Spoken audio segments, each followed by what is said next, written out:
As I start making my presentation, I want to state to you, Mr. Speaker, sir, that devolution should work. Devolution must be made to work. And I also stated there that devolution must be made to work, and devolution should be supported by everyone else, including the national government sectors. Because, Honorable Speaker, when devolution works, we will then receive the equity in development that we are all looking forward to and all Kenyans expect from all over our counties. Honorable Speaker, as we talk about the branding of public projects with images of governors and members of county assemblies, Honorable Speaker, I sincerely would not really care about who brands what, whose picture is where, if all these projects are implemented, and if and when these projects that are initiated and branded are completed, Honorable Speaker. In most of our counties, Honorable Speaker, and in everywhere else, you see projects that have been initiated, brand pictures have been put, and yet the projects have not even been completed, Honorable Speaker. Honorable Speaker, these projects, as budgeted for by the executive and approved by the county assemblies, my main concern with these projects is that they must be implemented, Honorable Speaker. All over our counties, our people supported, and we supported devolution because we wanted services closer to our people. We wanted projects taken to all the wards and down even to the villages so that we would achieve the equity that we are talking about. And that is why I say, Honorable Speaker, that I may not care so much whose picture is where. If only those projects would be implemented and completed and would be in use by the people of Kenya, then I would be a very happy senator seated here, Honorable Speaker. The other concern that we have with the projects down there is the issue of duplication of projects. Honorable Speaker, like on the roads projects, you have projects, some of them when you go to the ground.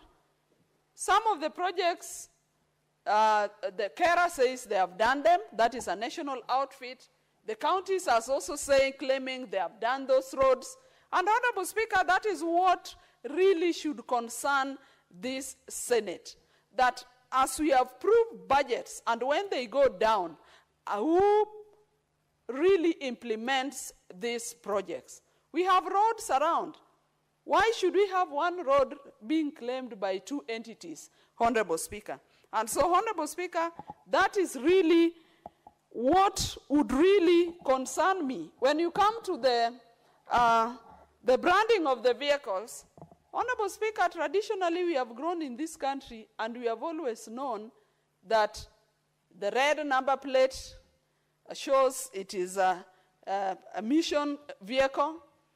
The green number plates in the last few years is an indication that is a county government vehicle that was formerly owned by the county councils. We have the blue number plate with implying it is a vehicle belonging to a parastatal.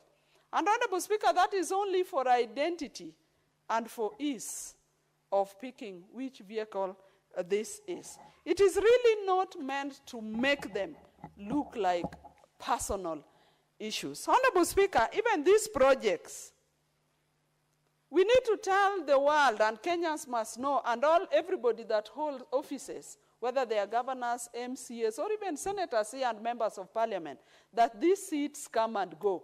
And Honorable Speaker, even the governors as they sit there, the longest you could take is 10 years and you will go. But we want the projects to remain, and that is why we support devolution. Honorable Speaker, this morning on a national TV, I saw one of us talk about the issues that are ongoing in this county, the issues of protests.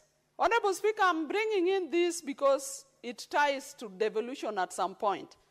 And the honorable member, while talking on national TV, made a very, very misleading statement that Raila used to own protest. And those were the specific words that one leader mentioned on a national TV.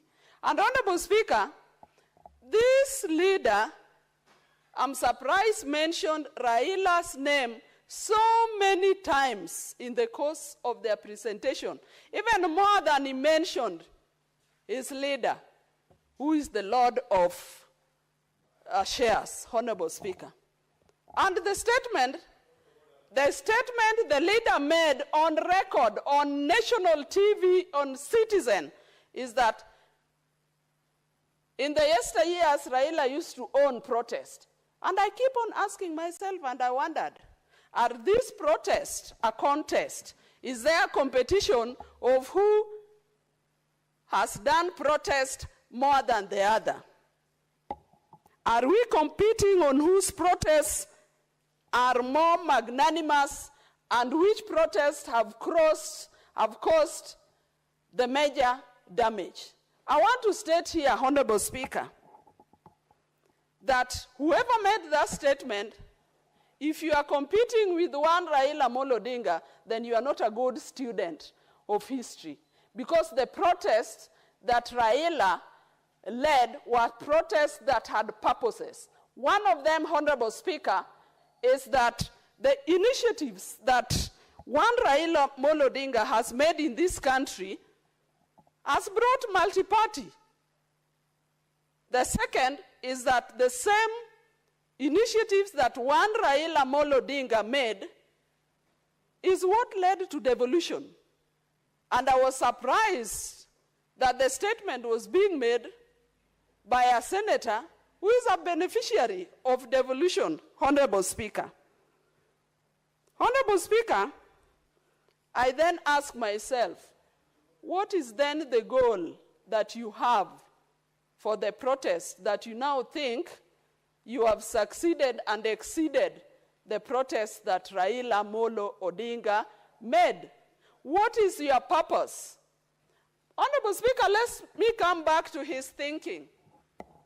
If he thought the protest that Raila led to something like the handshake, then it had a purpose. If he thought that the protests Raila led to a broad base, then he had a purpose. And that is why Raila is of late calling for the conclave.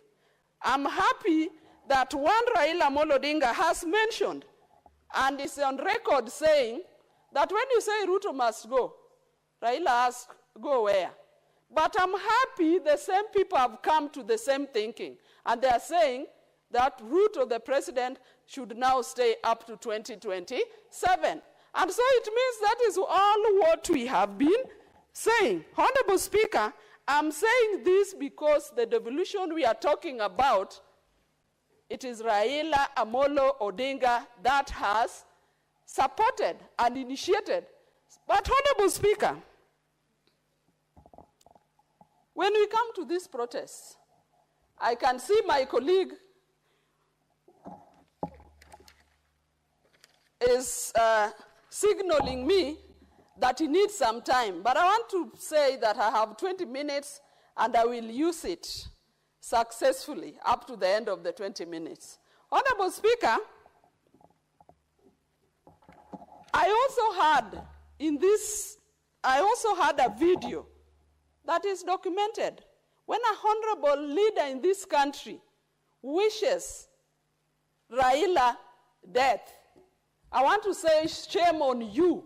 Shame on you 10 times. Senator Beatrice. Yes, Honorable Speaker. I want to remind you of the provisions of Standing Order 120 so that you confine your contributions to the motion that is before the House, and in reference to a specific issue like what you have said, make it to be within the relevance of the motion that we have, so that we utilize appropriately these standing orders as well as the time of the House. Thank you, Honorable Speaker. I'm guided. Honorable Speaker, what I was saying is, why should a leader wish a magnanimous leader as Raila Amolo Odinga or anybody death? Honorable Speaker, may I relate to you a story as I wind up? One time we had a by-election in Homa Bay County, and one leader indicated that one of the contestants was an old man that would take people to a by-election soon. Honorable Speaker, I want to tell you that the next day, we lost that same person who made that allegation. And that old man he was referring to, 7 years to date, is still alive. So life is a matter of, is on God, and it is God that gives life. Honorable Speaker, as I wind up, I want to tell our leaders that let us be responsive. We only have one country that we own.